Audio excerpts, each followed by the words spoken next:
guys, so since I started this channel, loads and loads of you guys have asked me to do a video on exam stress and revision techniques. So this is that video. Good solid intro. Good. Yep, nailed it. So I just want to start this video by saying a couple of things. It doesn't matter where you're from, what type of exam you're taking, you can only ever do your best. And that's the advice that my dad used to give me all the time. And it took off so much pressure from me because I knew that if I walked into an exam and I gave it my all and I revised as hard as I could and I didn't do as well as I'd hoped, yes, I'd be disappointed, but I'd done all that I could. If you can walk out of an exam with your head held high, then that's all you can do.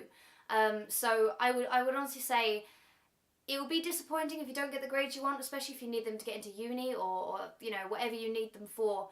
But as long as you try your hardest when it comes to revision and in the exam, then that's all you can do, and you should be proud of yourself. And secondly, it's been nearly 7 years since I left school, which, you know, makes me feel really old. So I can't really remember all of my revision techniques, and I can't really remember like what any of my exam questions were or anything like that. I can't really remember how I felt during my GCSEs because it was a long time ago. So I've had to look up some stuff online, do a little bit of research, and hopefully this video helps because it's to do with how you learn and the methods that will help you specifically.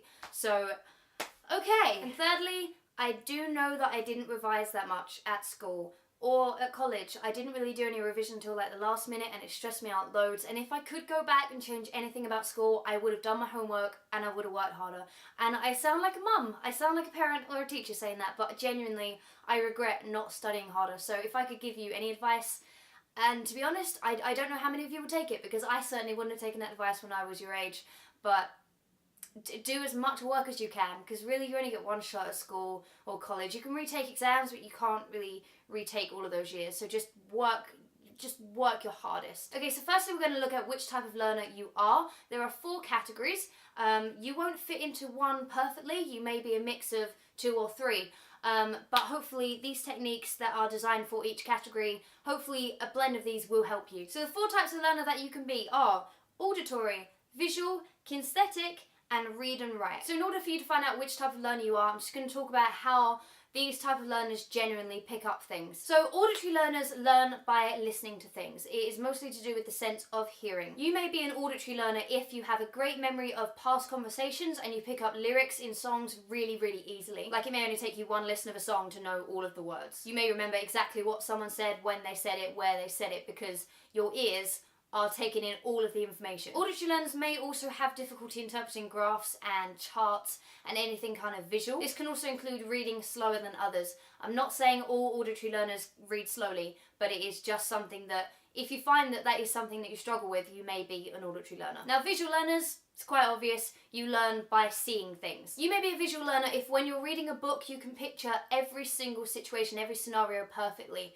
I know I can't really do this. When an author is describing like a place, I can't really visualize it that well. Visual learners tend to be good at reading charts and diagrams and generally anything that they can see, they can just soak in. Visual learners also may find it very easy to read highlighted sections of pages. So if your teacher gives you something and she's highlighted something, your eyes are very quickly drawn to that, and that's the main information that you take in. So anything that's bright and has a lot of colour, you find it easy to take in. So those 3 things may mean that you are primarily a visual learner. Now, a kinesthetic learner is someone that learns by doing things, physically doing things. Kinesthetic learners tend to be good at building things or cooking things.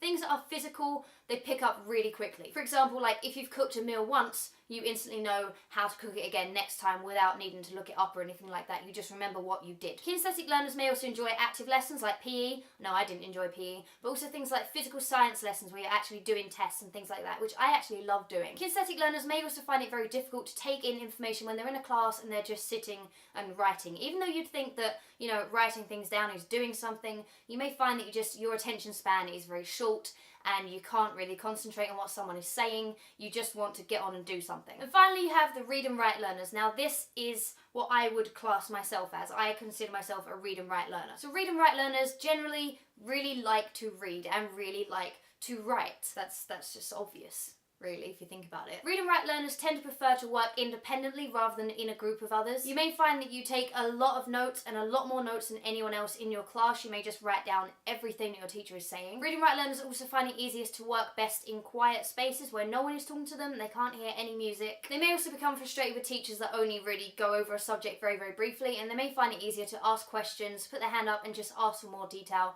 which some people in the class don't like. And finally, read and write learners also tend to learn every single word in something. If there's something they don't understand, they'll pick up a dictionary and they'll find out the definition of a word. So now that you hopefully know which type of learner you are, now we're going to sort out which type of revision methods are best for each type of learner. So starting with auditory. So one of the best things that an auditory learner can do is ask a lot of questions. Ask your teacher anything you do not understand. And of course that's something that I would recommend anyone do. But auditory learners find it easier to learn when someone is telling them information. So even if you have to see your teacher after class, just ask them questions. Get them to talk and just talk through everything that you don't understand. Auditory learners may also benefit from reading back their own notes and recording them. Grab a dictaphone or a phone with a voice recorder and just read out your notes to yourself. You don't necessarily have to listen to them back, but the fact that you are actually saying them means that you're also hearing them, and it helps you. Another way auditory learners can help themselves is to watch videos. No, not my videos, not stereotypical YouTube videos on the subject that you are trying to learn. Although this also fits in with visual learning, obviously with a video you're hearing things as well. Now another technique that auditory learners can use is mnemonic devices. What does that mean? Now you may already know what a mnemonic device is, but you haven't actually heard that term being used. It's something that helps you take information, compress it down into something that you can easily remember. This can be used in auditory learning and visual learning. One example of this is learning the colours of the rainbow. Richard of York gave battle in vain, which are the colours of the rainbow. Red, orange, yellow, green, blue, indigo, violet. You know, well, come on, it's been a few years, but that is an example of it. There's also one where you can take your fists and look at them for the months of the year.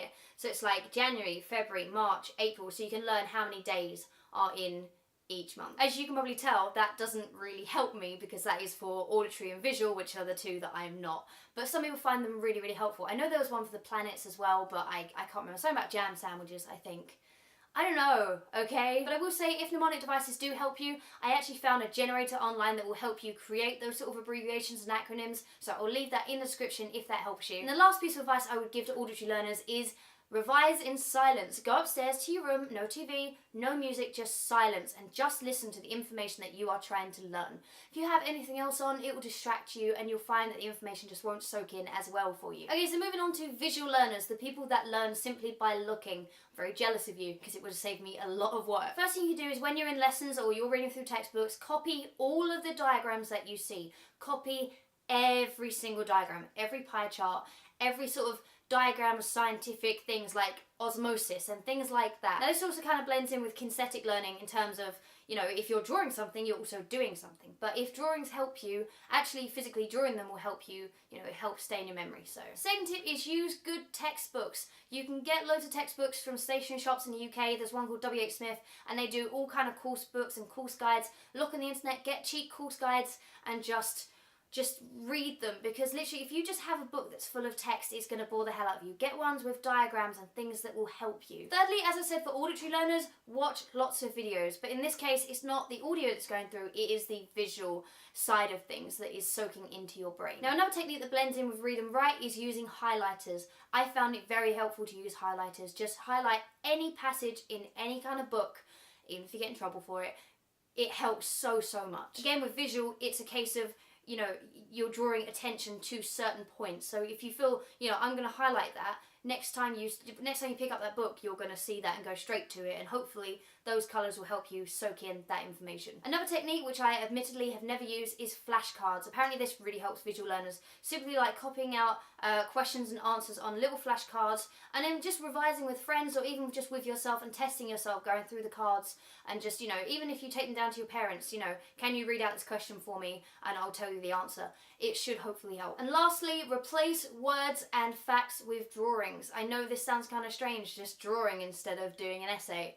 But in terms of things, like I said before, things like osmosis, where, you know, you have to learn the stages of a scientific process, draw them out. I actually found this really helpful, even though I was terrible at drawing, especially in scientific subjects where there are a lot of processes. Just drawing out the steps and stages of either experiments or, you know, just scientific kind of things, processes, it helps a lot. So for kinesthetic learners, again, this is learning by doing. If you are a kinesthetic learner, you need to satisfy the need to do things. Simply sitting and reading a textbook probably won't help you if you're primarily a kinesthetic learner. You'll probably find yourself getting very bored. And of course, the more bored you get, the more distracted you get, and the more you read, none of that information is sinking into your brain whatsoever. You're just flicking through, and it's a waste of time. So firstly, as I just said, for visual learners, flashcards may help you because you are writing and you're actually producing these flashcards. And of course, having someone test you on them, you're actually physically doing something. Kinesthetic learners tend to have a really, really good memory for things when they're actually physically doing them. So a couple of times through a flashcard game, it should help a lot. Again, I will admit, I never tried it simply because I was quite lazy when it came to revising. I was like, oh, I don't need to do any of that. But I had friends that did do it at school, and they used to carry their flashcards around with them, and they said it really helped them. So there you go. Now, kinesthetic learners may also find it useful to only study in very short bursts, but more regularly than other types of learners. So only revise for like 10-15 minutes at a time, finish a paragraph, and then take a break for 5 minutes, because otherwise you will get very distracted. Kinesthetic learners have quite a short attention span for things like just reading and writing. So literally do things in short bursts, and then go and do something, satisfy your need to do, and then come back. Do another 10-15 minutes, then go away for 5 minutes. Come back for 10-15 minutes, and just carry on that cycle. Do it in short bursts, and then stop when you're getting really bored. When you're getting fed up to the point where you're just like, oh, I don't want to do this anymore, stop. Because from that point on, no information will sink into your brain. Another thing that kinesthetic learners can do is apply examples to facts. So if you're learning about gravity, take an example of dropping a mobile phone off of a building or something like that. Visualize that. I know it sounds like it's visual learning, but if you're applying something practical to a theory, it should help you. I know there was one theory, it was like an elephant sits on a seesaw, and you have to work out like newtons and all that. See, it's been a long time, but I still remember things like that. Another thing kinesthetic learners can do is study with others. Now, I would say, honestly, if you're a read and write learner or a kinesthetic learner, or even an auditory learner, working with others will really, really help you. Find other people that want to learn with you and set up a little revision group. Just do it in your school library, or after school, go around to someone's house or something like that. You don't have to be best friends with them. Just find people that want to study with you. Even ask your teacher if they would be willing to set up a revision group during a lunchtime or a break time in the classroom. Because most of the time teachers are in their classrooms during lunch just grading and things like that. So it would definitely help you, because you're not only learning, like I said, you're interacting with people, you're physically doing something as you're learning. Now, there is one point that I found on the internet that said, do things while you're studying, such as like, you know, tapping your fingers or squeezing a stress ball. I personally wouldn't recommend that, because you will just find yourself getting very distracted, and then your attention will be on that other thing rather than revising. But if that helps you, if you find that associating a fact or whatever you're revising with an action, then hopefully when you're in the exam you can think of that action and it will remind you of all your information. I don't know if that works. I didn't personally try it, but that is another suggestion from the internet. The great vast internet where everything is true. Also, some kinesthetic learners find that having music on in the background helps. For some reason, you sort of associate facts with songs, because it's like you're doing something. You're listening to music as you're reading. I can't do that. I have to study in silence, but that is another read and write trait, which I will talk about in a minute. But yeah, some people find music helps. So try it out, try listen to the radio or something like that in the background. If you're finding that it's helping you and keeping you entertained as you're working, then great. But if not, obviously work in silence. And finally, if you are a read and write learner, such as myself, this is going to sound very obvious, but whenever you're reading a revision guide or a course guide or a study guide, whatever you want to call it, take notes. Just write out your own notes. Write everything out in your own words, like a shortened version, or bullet points. Bullet points is another good one. Rewrite that entire course or whatever it is you're studying in your own words. Again, I suppose that is also tying in with kinesthetic, because you're also doing something as you're learning. Another one is, as your teacher is talking, write down everything they're saying. Maybe not like what they have for lunch, but any time that, you know, you think, oh, I could write that down, is it important? Write it down, because then you've got it. Another technique, and I would say this is good for any type of learner, don't lose the handouts that teachers give you. Don't lose the photocopied sheets or any of the homework sheets. Don't lose any of it, because otherwise you will just, you know, you need to rely on these things. If you're a read and write learner, you need those things to revise. Try to break out the habit of forgetting your exercise books. Just keep them in your locker, or just keep them in your bag at all times. All of your books if you have to. Don't ever forget your books, because then you have to write on a spare sheet of paper that a teacher gives you, and they're all mad at you anyway, and then you won't copy that, you probably won't copy that text over to a book, and you'll just lose it, and that's a whole lesson just wasted. And the last technique, which actually is the opposite of what I said for visual learners, when there is a diagram or a chart or something that is visual, turn it into words. Write down what is happening in each process of every diagram in a science book. Write down what is happening in a pie chart, you know, how to read it, you know, what the percentages are. Just explain what is happening in these diagrams in words, because then you're writing it out. You're writing down everything that your brain is thinking, and that helps read and write learners a lot. And the last point for everyone is, if you are taking a mock exam, I know they have been doing those in the UK recently, look at what you got wrong and really study why you got it wrong. Not just, oh yeah, that makes sense. Actually go back onto that topic and learn it until you have 100% got it down. If you need help from a teacher, that is what they're there for. I know teachers aren't always that nice, but it's not only, you know, not only nice of them, but it's also in their best interests for you to get the best grade possible. And if you have a teacher that isn't that willing to help you, there will probably be more teachers in that department that will help you. And as I said in the beginning, just don't stress out. I know the pressure you guys are under to get the perfect grade so you can get into uni, get into college, etc. And I know how disappointing it can be when you think you're going to get an A and you get a C or a D. And it can be quite a shock and you think, oh my god, I'm going to fail this.